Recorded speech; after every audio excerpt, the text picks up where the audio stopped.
Today,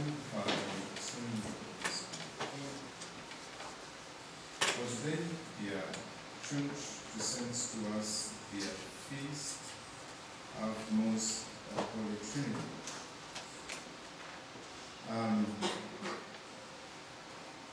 Now, according to Saint Ignatius Loyola, man has been created for this end, to love and to serve and to adore God, and by these means to save the soul. These words are the answer to three different questions. What is my beginning or my origin? What is my end? And what is going to be my recompense if I fulfill these obligations? So God is the beginning, our Creator.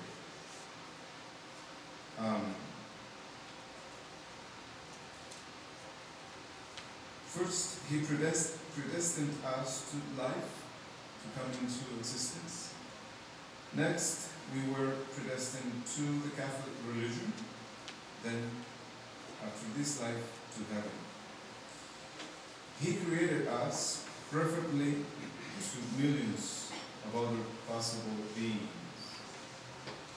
which shall never exist. So for all eternity, we have been in His mind and in His heart. And after having been created, He maintains us in life. So we owe the whole of ourselves to God, since we have received everything we have from Him. Now, God had an end in view when He brought us into existence. And that end is simply to love, to serve, and to adore Him. If we do this, then we fulfill the purpose of our lives. We accomplish our destiny. God then is the object which my soul seeks. It feels itself drawn towards this principle of its life and strength. So how can we unite ourselves to God? Well, simply by praise, by adoration, by obedience, by loving Him. So since I am from God, I must live for Him, and this love is based upon the nature of God and our own nature. So it is not necessary that I must be esteemed or loved or taken into any type of consideration in any way. It is not necessary that I should live. But since I live, it is necessary that I should live for God and obey Him and love Him. So that's the law. That's the nature of things. Now, the beauty, the order of the entire creation depends on the obedience of every being in the entire world. See? So every little element, the smallest being in creation obeys God without even thinking about it. Now, we have reason, we have intelligence. And so, in a sense, we have this freedom to choose not to obey God, disobey God.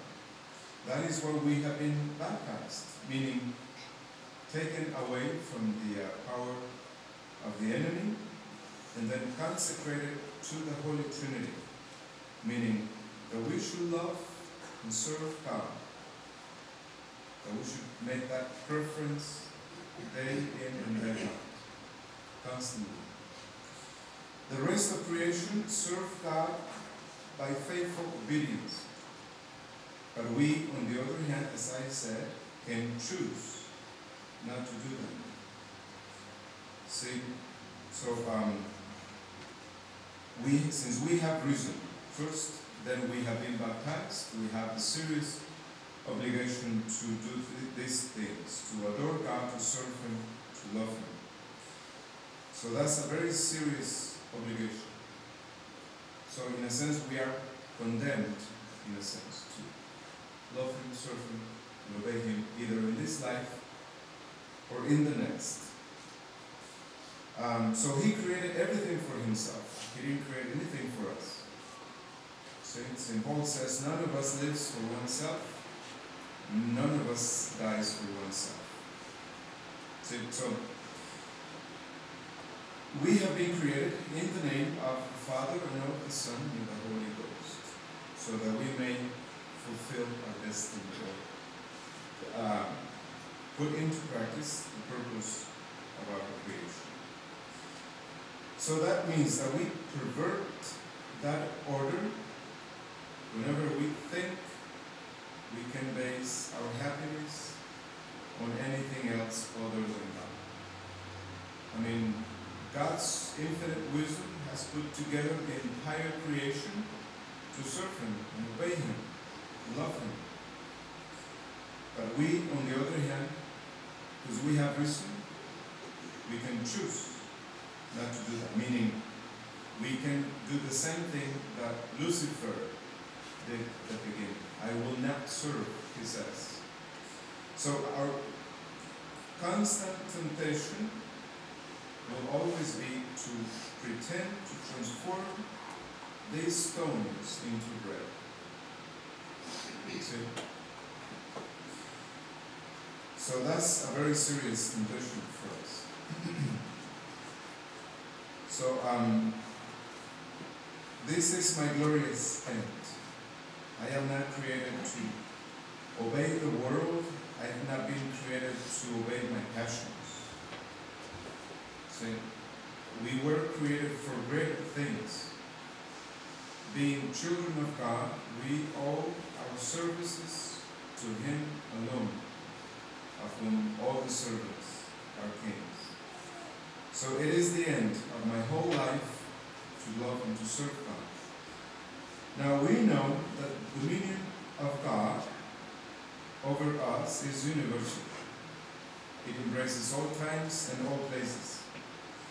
He always preserves me for Himself. I must always live for Him. He is present in every place, and wherever I am from Him. I belong to Him, and so I must, in consequence, live for Him. His power extends to all that I am, to all that I have, to all that I do. To Him I shall have to give an account of everything, even of a useless word. So we can see how comprehensive our obligations are. On the other hand, how great the happiness if we are faithful to our obligations. So God Himself is going to be our recompense. He is going to be our salvation, but only if we serve Him. So whatever might be the cost, we must save our soul. Because Jesus Himself says, what does it profit a man to gain everything and lose his soul? So sacred scripture says that fear God and keep His commandments.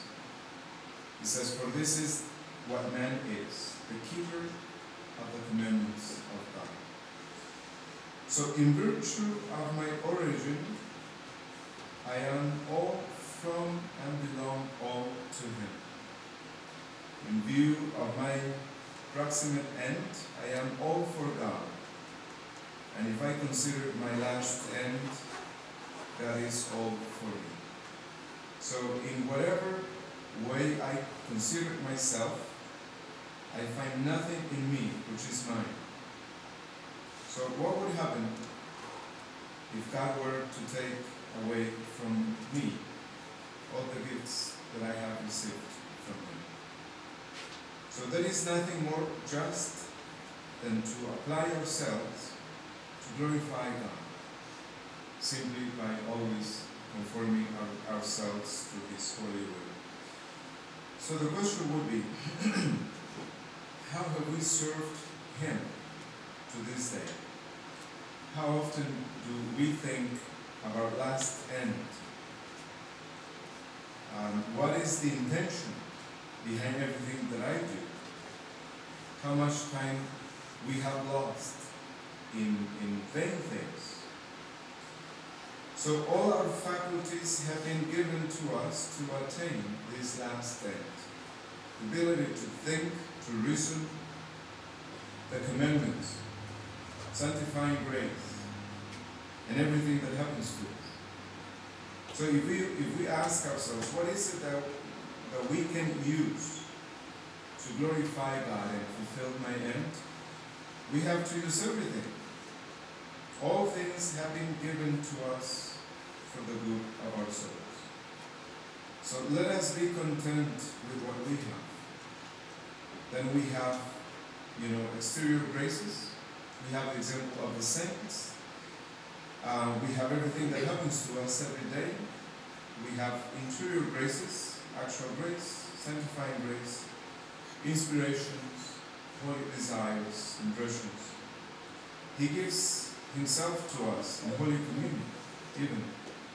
So, from time to time, let us keep this end in mind. Because the entire creation and whatever happens to us can only be viewed well if we see it from the end. So today, as we contemplate the mystery of the Most Blessed Trinity, let us make a resolution to be more aware, conscious of God's permanent presence everywhere. In the name of the Father, and of the Son, and of the Holy Spirit.